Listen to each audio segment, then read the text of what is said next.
এখন যে শব্দটি নিয়ে আসলে কথা উঠেছে যে পরিচয় আদিবাসী, এটি যে কারণে আমাদের মানে কোট আনকোট যে গরিষ্ঠ ভাগ জনগোষ্ঠীর ভেতরে হয়তোবা বা কিছু মানুষের ভেতরে দীর্ঘদিন থেকেই একটা হচ্ছে যে সংকট তৈরি করে কিংবা হচ্ছে যে অপরায়ণের রাজনীতিকে উস্কে দেয়।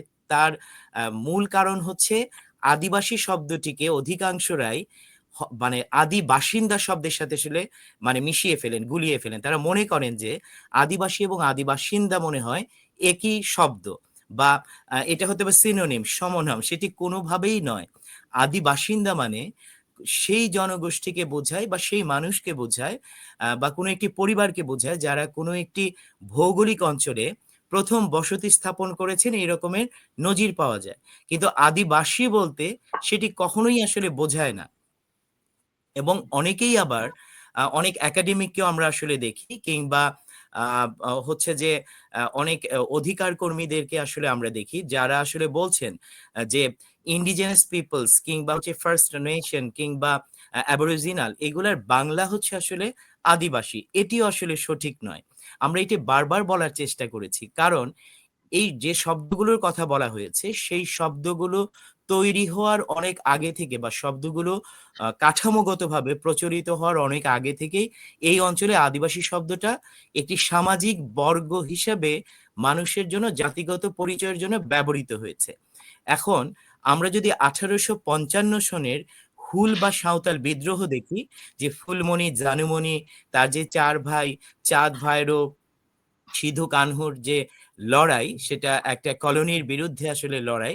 আ সেই সময়েও কিন্তু আদিবাসী শব্দটি একটি সামাজিক জাতিসত্তার বর্গীয় পরিচয় হিসেবে ব্যবহৃত হয়েছে। আমরা যদি পরবর্তীতে ১৯০০ সনের দিকে বিরসা মুন্ডার উলগুলান দেখি কিংবা তারও পরে তেভাগা আন্দোলন দেখি, আমরা যদি নানকার বিদ্রোহ দেখি কিংবা আমরা যদি টঙ্ক আন্দোলন দেখি, এমনকি তারও আগে যদি আমরা হাতিখেদা আন্দোলন দেখি, সেটাতে দেখা গিয়েছে যে গরিষ্ঠ ভাগ যে জনগোষ্ঠী তার বাইরে যে জনগণ আছেন, যারা গরিষ্ঠ ভাগ জনগোষ্ঠী দ্বারা কোনো না কোনোভাবে আসলে প্রান্তিক হয়েছেন, সেই সমাজেও আসলে এক ধরনের অপরায়ণ হয়েছে। তারা তাদের এককভাবে সামাজিক বর্গীয় পরিচয় হিসেবে ব্যবহার করেছেন।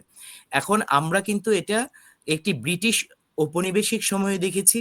তার পরবর্তী সময়ে যে পাকিস্তান আমলেও আসলে দেখেছি। মুক্তিযুদ্ধ পরবর্তী সময়ে বাংলাদেশ আমলেও কিন্তু এই আদিবাসী শব্দের ব্যাপক ব্যবহার দেখেছি। এবং আমরা মানে দেখতে পাই সেটি হচ্ছে যে আমরা নওগাঁর পাহাড়পুরের হচ্ছে যে এই একটি আদিবাসী পাহাড়পুর আদিবাসী উচ্চ বিদ্যালয়ের কথা আসলে বলেছি, যেটি ১৯৪৪ সালে স্থাপিত হয়েছে। আমরা তারও আগের প্রচুর আদিবাসী নাম সম্বলিত বাংলাদেশের প্রাথমিক বিদ্যালয় বা বিদ্যালয়ের নাম দেখেছি, যেটি ওই অঞ্চলের বাঙালি আদিবাসীরা মিলেই সেই বিদ্যালয়ের নামকরণ আসলে করেছেন। কারণ সেখানে জনসংখ্যায় এমন বর্গীয় জনগোষ্ঠীরা আসলে ছিলেন সাঁওতাল, মাহালি, কোল কিংবা পাহাড়িয়া, মুন্ডা, ওরাও জনগোষ্ঠী কিংবা মান্দিরা আছেন। সেই রকম জায়গাতে কিন্তু এগুলা গড়ে উঠেছে। এবং পরবর্তী সময়ে এই শব্দের ব্যাপক যে ব্যবহার, সেটি কিন্তু ওই অঞ্চলের আদিবাসী জনগণ, বাঙালি জনগণের ভেতরেও হয়েছে।